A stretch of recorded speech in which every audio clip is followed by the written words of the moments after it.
La même allure, enthousiaste depuis 37 ans, la seule en France à diriger un service d'urgence et le SAMU d'un CHU.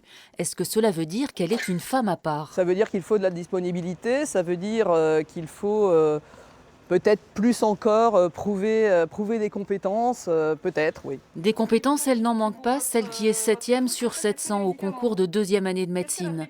En plus de diriger 500 personnes, elle bouillonne d'idées, de projets. Elle est de la première équipe à avoir créé le SAMU en 84, ainsi que le passage au chiffre 15 en 86.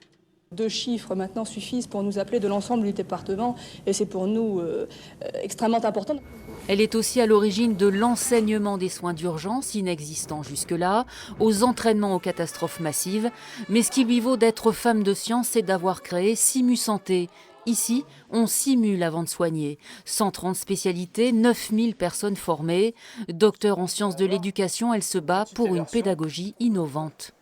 On dit qu'il y a la femme au parcours remarquable, mais ça n'est jamais que l'expression d'un travail d'équipe. Et c'est comme ça qu'il y a eu cette première mondiale où la proximité de Simu Santé à côté du CHU a fait que les équipes pluriprofessionnelles ont réfléchi à cela.